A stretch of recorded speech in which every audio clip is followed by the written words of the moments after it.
Hey Run Junkies, it's Monday morning after my little panic attack with Coach Christine. She assures me that I am on the right track. That is always nice to hear when you're working so hard for a goal. You don't want to be derailed by overtraining or injury.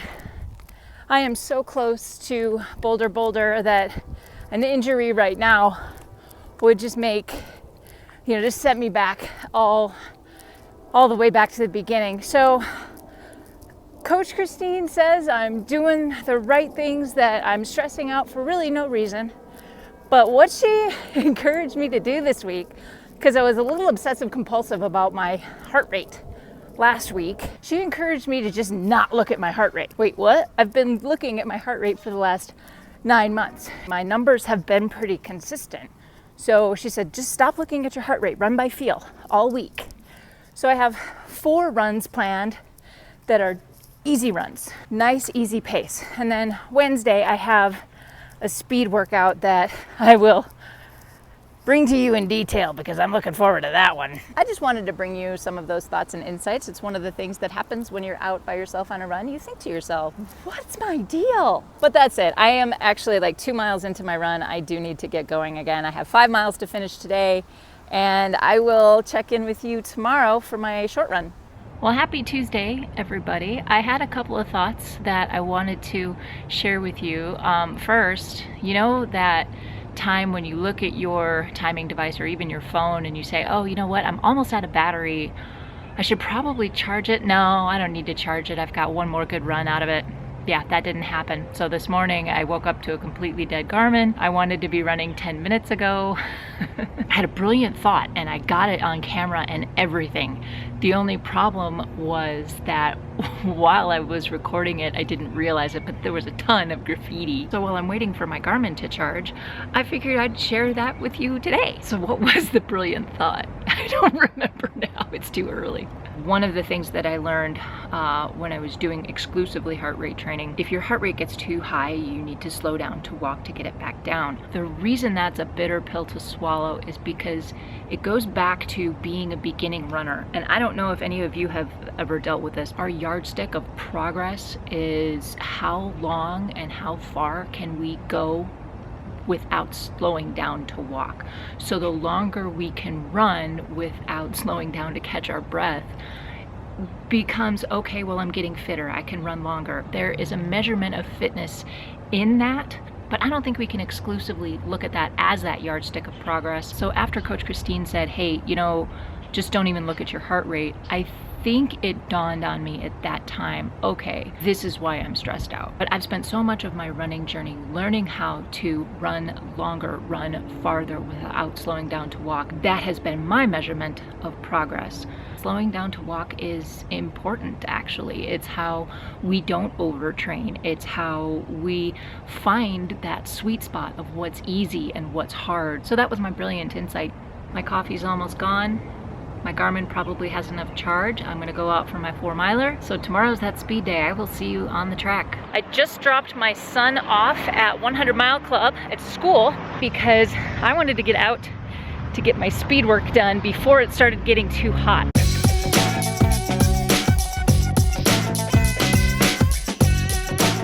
The trick to a speed workout like this is to not overdo it. You don't want to work so hard that you can't complete all of the intervals effectively, and you don't want to get injured. The opposite end of that is that you don't want to work so easy that you end up not getting an effective workout. Several weeks ago, I did a test run 5K, and I was able to gauge what a really good race pace is. So I'm taking kind of the average of what I want to do for Boulder 10K and what I did for the 5K several weeks ago. It is a little crisp this morning, but I can feel that sun is bright and intense, and I am going to get very warm very quickly. 5 intervals down, I got 1 to go. I'm so glad I am almost done, because while I feel good, there's embracing the suck that's happening here. I need to not listen to music because I sing along. And whoever put all the cool Phineas and Ferb songs on the Team Run Disney playlist, you're my favorite person. I'm very happy with this workout. I always dread track workouts, speed workouts like this, they are intense and they are hard. I will say the original plan was between 4 and 6 intervals. And Christine said she wasn't sure how many she wanted me to do, but we would talk about it as we got closer. Well, Christine is out on a cruise right now, and good for her. That's exciting. So I just programmed my Garmin for 6 just to see how it was going to feel. I will tell you that 6 was enough.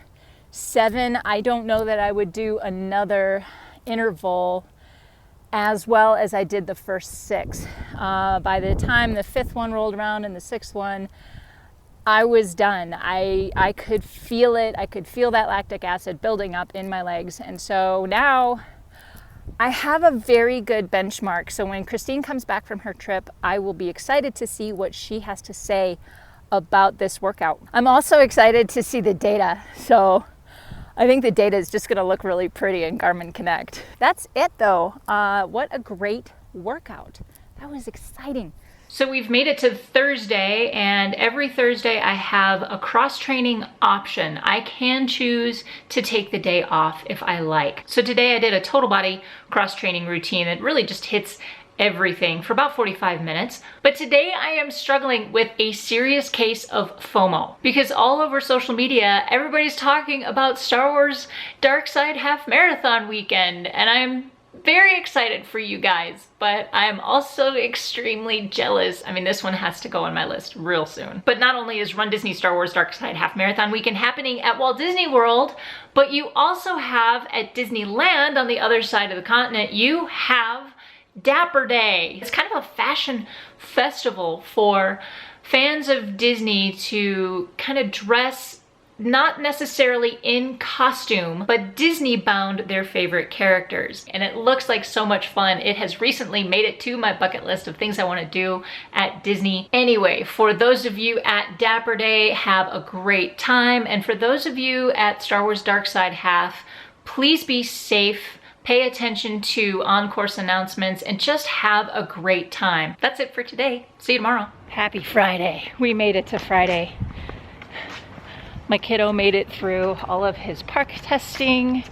He's done with all of his standardized tests. We're headed to the bus stop this morning. My kid's being goofy. I have an easy 4-mile run today.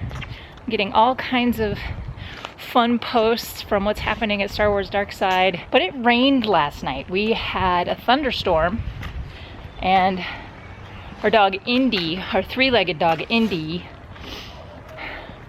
man, she was cowering next to me the whole time. She does not like thunderstorms. My other dog, Yuha, is deaf as a post. So he didn't care. He had no idea what was going on. But that's it. There's not a lot to report today. Happy Friday. Yay! Bye! It's Saturday, long run, 8 or 9 miles, and it's raining. The thing about running in the rain is that at a certain point you can't get any more wet. The long run is long in a lot of different ways, not just the time you're outside and how far you go, but for me, just getting ready takes longer, including my hydration and my fueling. But it takes me a little longer to get dressed. It takes me longer to just mentally prepare myself. It's gonna stay cool, so there's the plus side there, but I am gonna get wet. I'm gonna try to head out in the next 10 minutes or so. Still have my coffee. Happy Saturday. It's raining. I'm about halfway through my run, about an hour in. It's rainy and sloppy. I am cold, I am wet, but it hasn't really caught up with me just yet. I will get home, and as soon as I get home, I am changing out of my wet clothes because it's going to be a cold morning and quite the process to get myself warmed back up again. I'm going to take a short break here. I'm going to take on a goo, and then I'm going to finish my run, and I'll check in with you when I hit my front doorstep. Well, I'm back home and I made it. I finished my long run. I did all of my runs successfully this week. I never find change, but this week I actually found like 13 cents in change on the streets, which is exciting to me. It got cold enough in the last couple of miles that it actually started to snow. There was a little bit of a rain-snow mix. A lot happens from week to week, and I kind of feel like in just a short 5-minute update, I can't tell you all of the things that I think about. I do run alone, and I have all of these kind of deep thoughts as I sort of process not just my running, not just my training, but how life is going. So thank you for watching this week. I really appreciate you guys being here and kind of sticking with me all week. I'm hoping on Tuesday I'll have the event guide summary for Tinkerbell half marathon weekend. I want to give you some details on that. So please subscribe and you'll see that come up. But here we are, we're 5 weeks out from the Boulder 10K. I had another successful week of training, but that's it for me this week. Thank you so much for watching. Get out there, go find your awesome. See you next time. And until then, happy running. I'm going inside to get warm.